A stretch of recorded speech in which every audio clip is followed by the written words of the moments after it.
Good afternoon. I'm Dennis and I'm a Christian. I'll be reading Luke chapter 14, Luke 14. Now it happened as he went into the house of one of the rulers of the Pharisees to eat bread on the Sabbath, that they watched him closely.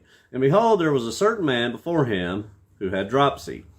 And Jesus answering spoke to the lawyers and Pharisees, saying, Is it lawful to heal on the Sabbath? But they kept silent, and he took him and healed him and let him go.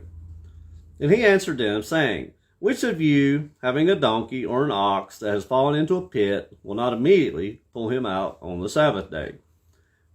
And they could not answer him regarding these things.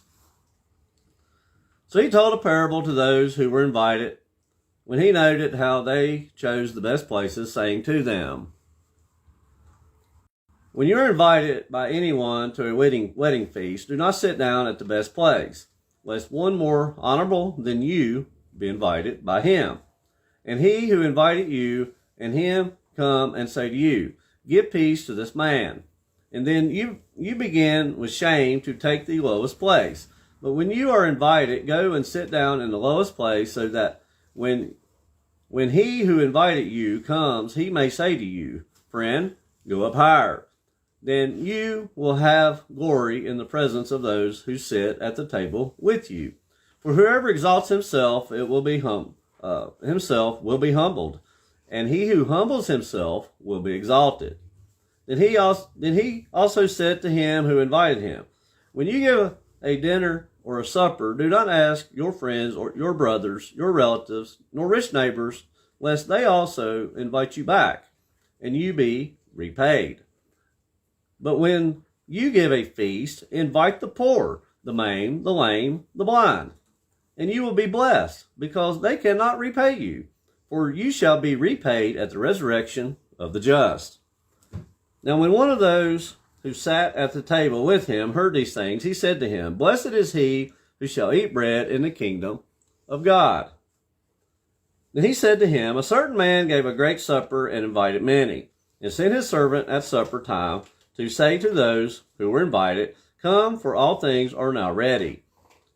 But they all, with one accord, began to make excuses.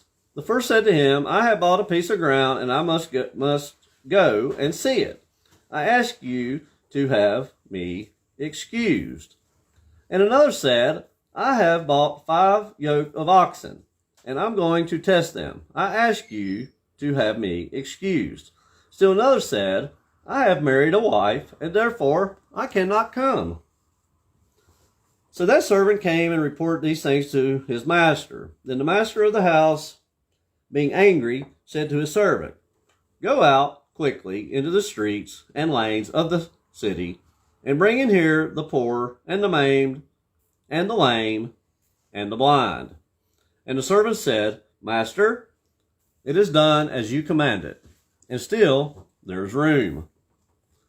Then the master said to the servant, Go out into the highways and hedges, and compel them to come in, that my house may be filled.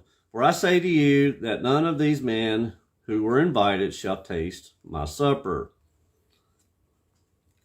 Now great multitudes went with him, and he turned and said to them, If anyone comes to me and does not hate his father and mother, wife and children, brothers and sisters, yes, and his own life also, he cannot be my disciple.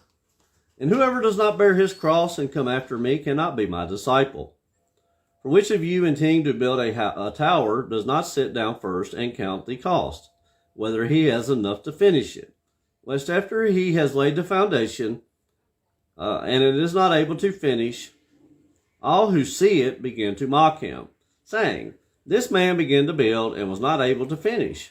Or what king going to make war against another king does not sit down first and consider whether he is able with 10,000 to meet him who comes against him with 20,000?